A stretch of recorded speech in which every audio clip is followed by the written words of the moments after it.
Lowering fasting blood sugar is one of the most frustrating challenges people face, especially after age 40. You wake up in the morning, test your glucose, and it's still higher than you want, even when you feel like you're doing everything right. In this video, we're going to break down, step by step, what actually drives fasting blood sugar, and the natural lifestyle habits that research suggests may help over time. This isn't about quick fixes, magic pills, or overnight promises. It's about understanding your body better so you can make smarter choices. Before we begin, a quick reminder. Nothing in this video is medical advice. Always talk to your doctor, especially if you have diabetes, prediabetes, or take medication. This channel exists to educate and give clarity, not replace your healthcare provider. And if you like learning about blood sugar, insulin resistance, and metabolic health in a calm way without fear or hype, make sure you subscribe. It really helps the channel grow, and it lets me keep creating helpful videos. Also, after you watch, check the link in the description and in the bio. I've edited an educational guide that takes everything in this video even deeper and explains natural blood sugar support step by step. So, let us start with the big question. Why is fasting blood sugar high in the first place? Most people assume it only comes from eating sugar, but fasting glucose is influenced by hormones, the liver, stress, sleep, muscle mass, and how insulin works inside your cells. When the body becomes insulin resistant, the liver continues releasing glucose into the bloodstream even when you are not eating.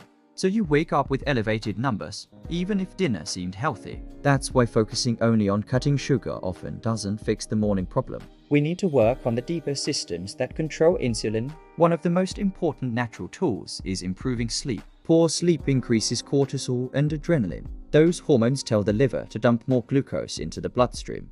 People who routinely sleep less than 6 hours often see higher fasting numbers, even when their diet is good. Aiming for 7 to 8 hours, dimming screens at night, lowering room temperature, and having a consistent bedtime can make a surprisingly big difference over time. Another major factor is evening eating. Late night meals, especially heavy carbs or alcohol, can push blood sugar higher throughout the night. The body digests more slowly when we're sleeping. Simply moving dinner earlier, reducing late night snacking, and choosing lighter meals in the evening can reduce morning glucose for some people. It is not about starving, it is about giving your body enough time to process food before bed. Let's talk about walking. Gentle movement after meals is one of the most underrated tools for natural blood sugar support.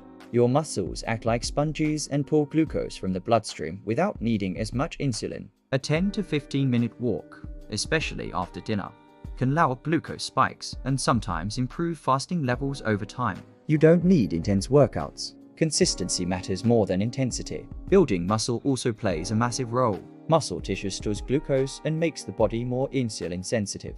As we age, muscle loss happens quickly, especially after 40. Simple strength exercises, 2 to 4 times per week, can shift metabolism in a positive direction. Bodyweight squats, light dumbbells, resistance bands, or even household objects are enough to start. Think small, sustainable habits, not perfection. Now let's move to food, not just what to avoid, but how to organize meals. One helpful habit is eating protein first, vegetables second, and carbs last. This slows digestion and reduces glucose spikes. Pairing carbohydrates with fiber, fat, or protein keeps energy steadier and makes the pancreas work less aggressively. When possible, choose whole, minimally processed foods. Lots of vegetables, lean proteins, beans, nuts, seeds, olive oil, eggs, and slow-digesting carbs like lentils or quinoa can be extremely helpful.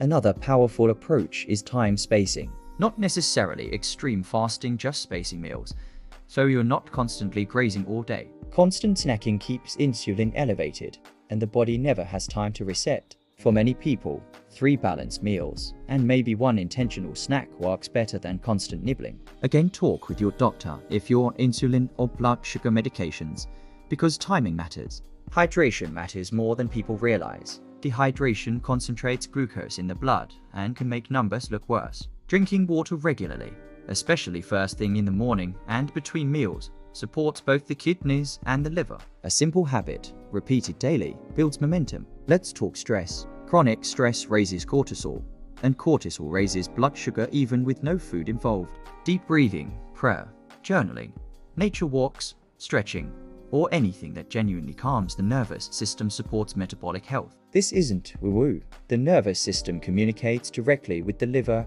and pancreas. When the body feels constantly threatened, glucose rises. What about supplements? Some natural ingredients, when used alongside lifestyle changes and with medical guidance, may help support insulin sensitivity. Things like berberine, chromium, cinnamon, or certain plant extracts are being studied. But supplements are not magic. If sleep is poor, diet is unbalanced, stress is high, and movement is inconsistent, no capsule will fix fasting glucose long term. Think of supplements as support, not the foundation. Here's something most people never hear.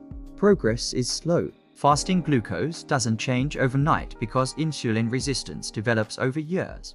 Your job isn't to chase perfect numbers every morning. Your job is to build habits that quietly compound. Better sleep, earlier dinners, Post-meal walks, strength training, balanced meals, less stress, hydration, label awareness. small steps add up. If you find yourself feeling discouraged, remember this.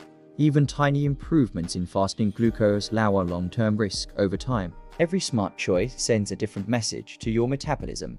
Before we wrap up, I'd love to hear in the comments what your biggest struggle is right now. Late night cravings, stress, sleep. Hidden sugars. Your feedback helps shape what I create next, and I read every comment. If this video brought clarity, make sure you subscribe so you don't miss future lessons. And if you want to go deeper, I put together an educational resource that explains blood sugar, insulin resistance, and natural support options in more detail. No hype, just simple explanations. You'll find the link in the description and in the bio after watching. Thanks for being here. Take care of yourself. Your health truly matters, and clarity always beats confusion.